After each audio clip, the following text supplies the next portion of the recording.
I don't often visit my parents. I try to avoid going there because I really can't stand the incessant questions about my personal life. But they are family, and I try not to alienate them from my life completely. So once every few months I'll indulge them by visiting. They live only an hour's drive away, and most often I go with my girlfriend, because she loves spending time with my mother, shocking for most people, I know. Last weekend, however, my girlfriend had been busy with work, and I had already made a promise to my mother that I'd visit soon. I have a Doberman named Luna, and I didn't want to leave her alone at home, so I packed her into my car for the road trip. I figured she'd make a good companion for the hour of driving, and I could take her for a walk in the park once we arrived. I started the journey, and just halfway through, I saw a roadblock ahead. I picked up my phone and turned on the GPS, which rerouted me from the highway onto a road which would go in an arc around the roadblock and go right back on the path which I was supposed to take. It said my trip would be around 20 minutes longer that way. Since I had no other choice, I decided to follow the prompt and got off the highway and onto the old, badly maintained road. It was around 2 p.m., so it was still pretty visible, but the weather had started to deteriorate, so adding the bad road to the rain, I had to slow down significantly. The road led between rows of crops until they cleared away, and I was faced with industrial buildings far in front, which were part of a town ahead. I checked my GPS and realized that I was still on the right path. However, there was no indication anywhere that I would be going through a town. I shrugged it off and continued driving nonetheless. It was at this point that Luna started barking furiously at something in front. I checked the windshield to see if there were any bugs there, and when I saw nothing, I squinted towards the town. There didn't seem to be anything suspicious there, so I simply petted her, trying to calm her down. She kept spinning in circles though, clearly agitated by something. Attributing her behavior to the bad weather, I went on and entered the town. After only a few blocks, I saw another roadblock in the middle of the street. Checking the GPS, I realized that it wasn't aware of it, and it instead continued telling me to go forward. I turned left and tried one of the adjacent streets, but it was blocked too. I continued driving, looking for a way through, but all the streets leading in that direction were blocked. I checked the GPS again, but no dice. I was in front of a dental office by this point, so I figured I'd go inside and ask someone there for directions. Luna started barking again, but I told her to calm down and left her inside the car. I went inside the dental office and saw two people inside, the receptionist and a janitor. "Hi, sorry to bother you, I'm kind of lost." I approached the reception. The lady outright ignored me, continuing to type something on her computer. I waited for a moment, thinking she was in the middle of something and would respond soon. After around 10 seconds of waiting, I repeated, "Hey, excuse me? I have a question." She continued typing on her computer, completely ignoring me. I turned to the janitor, who was kneeling in front of a chair nearby and fixing it. "Sir, do you know how I can get out? All the roads I checked are blocked." Like the lady, the janitor didn't even glance in my direction. "Sir, can you hear me?" I said a little louder. The janitor made no response. I thought to myself that people here are extremely rude and went to simply use their bathroom, deciding I would try asking elsewhere. As I finished my business in the bathroom, I went back to the reception and pulled out my car keys out of my pocket. A coin got dragged out of my pocket, along with the keys, and fell on the floor with a loud clunk. Immediately, the reception lady and the janitor jerked their heads in my direction. They had stopped doing their business and were now staring at me with unblinking gazer. I froze, not sure how to react. And then they both stood up at the same time. Not breaking their gazes, they started taking steady steps towards me, the janitor going around the chair and the reception lady around the desk. They didn't even stumble or run into any objects, despite the room being cluttered with a plethora of items. It was as if they knew exactly where to step, despite having their gazes fixed on me. I freaked out and ran up the stairs, which were right next to me. I shut the door and ran through the hallway, opening the next closest one, bursting inside the dental room. As soon as I stepped in, The dentist, who had been working on a patient and the patient himself with dental cotton in his mouth, shot their heads in my direction, staring like the two people below. The dentist straightened his back and the patient stood up, and they both started striding towards me, never blinking and never breaking their gazes away. I screamed and ran back outside and saw the janitor and reception lady no longer taking slow and deliberate steps, but actively running after me, their faces contorted in anger. I shoved the janitor and he stumbled backwards onto the reception lady. I used that chance to run down the stairs and back outside on the street. It was pouring by now and I saw more people in the distance, running in my direction with the same intense stares. What scared me the most was the way their facial expressions where their mouths were firmly shut and their eyes seemed angry and hateful. But they all silently ran towards me, not a single one of them uttering a word.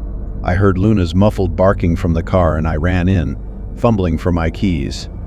I put the keys in the ignition with trembling hands and turned them. The engine roared to life and I floored it, grazing one elderly man by his arm. I went right back the way I came and drove out of that cursed town, intermittently glancing from the road to the rearview mirror, keeping an eye on the herd of people running after me. And then I heard a loud bang and my rear windshield broke. Luna started barking even more viciously, and when I looked in the rearview mirror, I saw one police officer pointing a gun towards the car. More bangs ensued, and I ducked down, holding Luna down as I did so. There were a few more bangs that echoed in the distance, and then they stopped. I drove in a duck position like that for a minute or so, before checking on Luna if she was hurt, but luckily, she wasn't. I looked in the rearview mirror again. The town was pretty far away, but I saw the townsfolk, probably hundreds of them, just standing in the street and staring in my direction. I turned off my GPS and drove right back home. I apologized to my parents and told them I had some car problems, promising I would visit sometime in the future.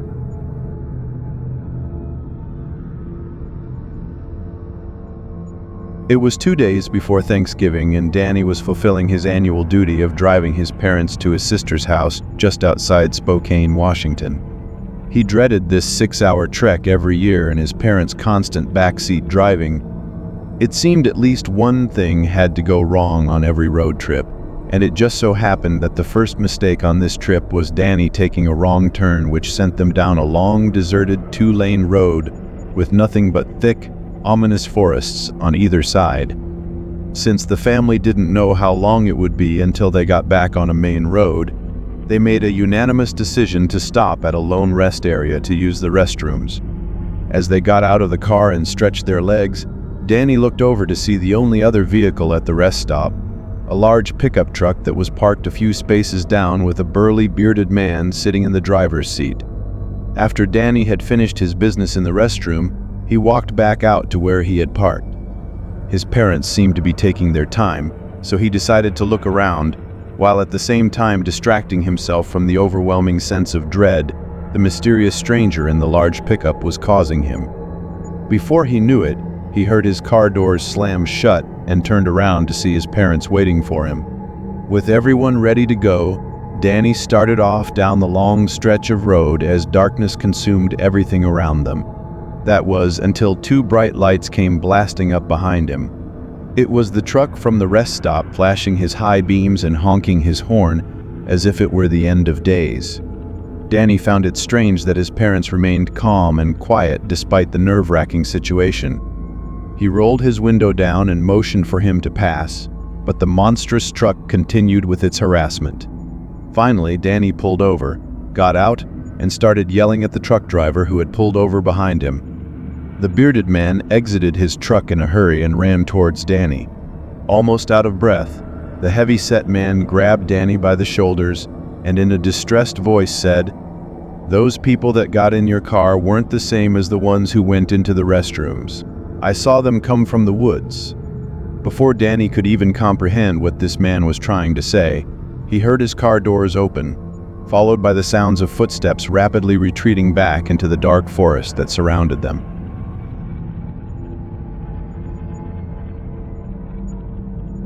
I'm not saddened by the recent passing of my grandfather. Rather, I'm compelled to share the way I knew him best. I would not be here today if not for him. The entity came for me when I was 8 years old, and there was no way I would have survived if anyone else had been driving. My grandfather and I were on a fishing trip that day. My dad had intended to join us, but something had come up, so it was just the two of us for the first time. I was a little awkward around my grandfather because I'd never actually been alone with him. I'd always watched others interact with him, but had little to say to myself because I was only 8. I was also in awe of how he was to my dad the way my dad was to me, namely, a voice of authority. When my grandfather told me about the different types of fish and what bait to use, I listened like it was the most important thing in the world. It turned out to be a good thing that I took his words so seriously. That acceptance would later save my life. It began very innocuously. As we walked through a small gorge to get back to the car from the prime fishing spot, I could hear my grandfather's voice echo from the high rock walls. While he packed things into the car, I had several minutes to wander around, and I used them to run back to that area and shout. Strangely, my yell echoed only feebly once and then not at all. Scream as I might, I heard no reflection of the noise. I was too young at the time to really understand how impossible that was. I just assumed I was yelling wrong somehow, or that my grandfather had a special grown-up timbre that allowed his voice to echo while mine just dropped off. Still, it bothered me, and I eventually brought it up on the drive back. Everything about that moment became seared into my memory. It was 3:22 in the afternoon by the clock in the car's dashboard. The sky was mostly clear with traces of white, and my grandfather's eyes were wide orbs of alarm turned upon me while his white knuckles tightened around the wheel. "What did you say, boy?" "I asked how I can echo like you," I told him, suddenly afraid that I'd done something wrong. I yelled and I couldn't echo. His face was normally crisscrossed with little lines that ran their way along relaxed, droopy skin. At that moment, his forehead and cheeks tightened to smoothness, and he scanned left and right rapidly. He didn't seem to find what he was looking for through the windows, but he did not seem reassured. "Here." He leaned over and opened the glove box in front of me to pull out a bag of jelly beans. I smiled for a moment, but he was not giving them to me as a gift the way he'd intended. "Eat them all." I held the bag in my hands. It seemed like a massive feast. If I'd been left to my own devices, I might have eaten them all eventually, but not all at once. Why? "Eat them all, boy," he said gruffly, his tone brooking no argument. I began stuffing the jelly beans in my mouth. He looked down and around, then at the back seat, then at his travel thermos and the cup holder between us.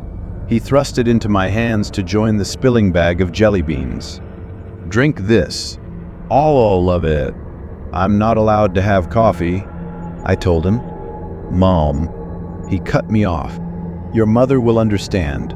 Drink it. I know it tastes bad, but down it all." His gaze refocused on something beyond me, and I turned my head to my window to see the forested hills rolling by at various apparent speeds based on their distance. The furthest hills out on the horizon hardly seemed to be moving at all, but I thought I saw a tiny little speck atop one. My grandfather gripped my shoulder with one hand.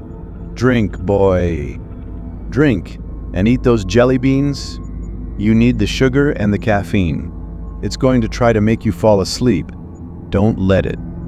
To say I was scared then would be an understatement. No part of me thought this was a prank of some sort. He was too reserved and austere a man for that. The coffee tasted horrible, but I gulped it down until none was left. After that, I began swallowing jelly beans whole until they were all gone. I looked to my right. The speck in the distance was still out there, but now one range of hills closer.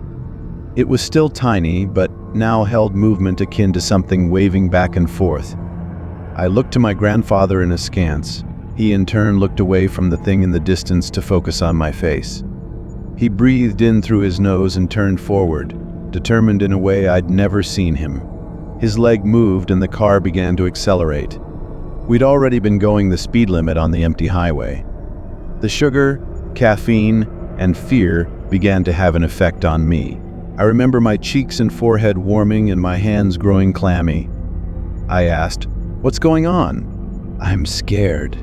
"Be scared," he breathed, his eyes on the road as he continued to hit the gas.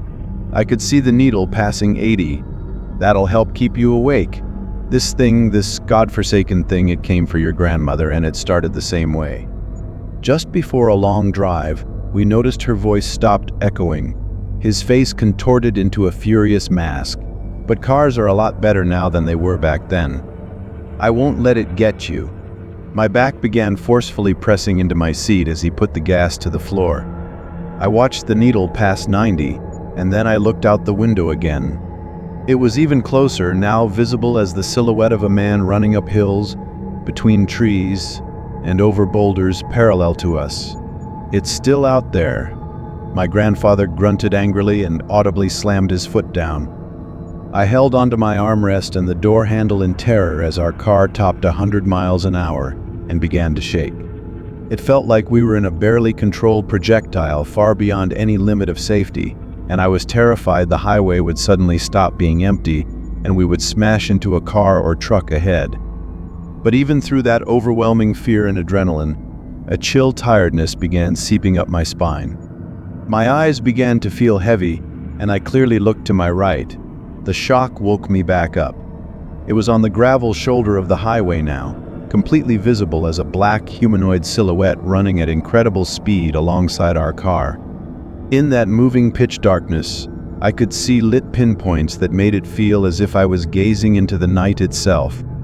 The afternoon sun burned in the sky above and behind it with no effect.